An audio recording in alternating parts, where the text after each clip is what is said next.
അങ്ങനെ ഇന്നത്തെ ഒരു ദിവസം അതാണ് ഞാൻ നിങ്ങളെ കാണിക്കാൻ വേണ്ടി പോകുന്നത്. രാവിലെ തന്നെ എണീച്ച് പല്ലൊക്കെ തേച്ച് ഫുഡ് കഴിച്ചിട്ട് നേരെ ജോലിക്ക് വേണ്ടി പോണ്. നല്ല കിടിലം പ്ലേസ് ഒക്കെ കണ്ടിട്ട് നമ്മൾ നേരെ ജോലി സ്ഥലത്ത് എത്തിയിട്ടുണ്ട്. അങ്ങനെ നേരെ ഡ്രസ്സൊക്കെ മാറിയിട്ട് പെയിന്റ് അടിക്കാൻ വേണ്ടി മുകളിൽ കയറിയപ്പോഴാണ് കറണ്ട് ഇല്ലെന്ന് അറിഞ്ഞത്. പിന്നെ കറണ്ട് ഇല്ലെങ്കിൽ നമുക്കൊരു പ്രശ്നമില്ലാന്ന് വിചാരിച്ചിരുന്നപ്പോഴാണ് ഈ കറണ്ട് വന്നത്. അങ്ങനെ കറണ്ട് വന്ന സന്തോഷത്തിൽ ഞാൻ പെയിന്റ് അടിച്ചുകൊണ്ടിരുന്നപ്പോഴാണ് അച്ഛൻ വന്നൊരു ഡയലോഗ് അടിച്ചിട്ട് പോയത്. അങ്ങനെ അച്ഛൻ്റെ ഡയലോഗ് കേട്ടോണ്ട് ഞാൻ താഴെ ഇറങ്ങിയിട്ടുണ്ട്. താഴെ ഇറങ്ങിയത് ചായ കുടിക്കാൻ വേണ്ടി കേട്ടാ.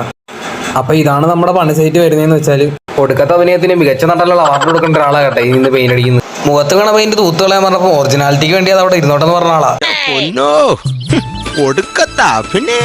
അങ്ങനെ ഞങ്ങൾ ഉച്ചയ്ക്ക് ഊണ് സമയപ്പോൾ ഉണ്ണാൻ വേണ്ടി ഇറങ്ങിയേക്കുവാണ്. ഊണ് കഴിഞ്ഞിട്ട് ഞാൻ വീണ്ടും മണ്ടക്കോട്ട് കയറി പോയിട്ടുണ്ട്. നിങ്ങൾ വിചാരിക്കും ഇവൻ എന്താ എപ്പോഴും കൊമ്പത്താണോ? അങ്ങനെ പണി കഴിഞ്ഞിട്ട് നോക്കിയപ്പോഴാണ് നല്ല മഴക്കോള്. അങ്ങനെ പണി നിർത്തിയിട്ട് ഞങ്ങൾ തിരിച്ച് വീട്ടിൽ പോകാൻ വേണ്ടി ഇറങ്ങിയേക്കുവാണ്. വേലകേട്ട ഒരു മഴക്കുള്ള കോളല്ലേ കാണുന്നതെന്ന് ഞാൻ പറഞ്ഞുകൊണ്ടാണോന്ന് അറിയത്തില്ല. അത്യാവശ്യം സ്പീഡിൽ തന്നെ വന്നുകൊണ്ടായിരിക്കും വന്ന ടൈമിൽ തന്നെ റെയിൽവേ ക്രോസ് അടച്ചത്. അപ്പൊ റെയിൽവേ ക്രോസ് നോക്കുകയാണെങ്കിൽ ഞങ്ങൾ നേരെ വീട്ടിലോട്ട് പോകണം. അപ്പൊ ഇത്രയുള്ള ഇന്നത്തെ വീഡിയോ.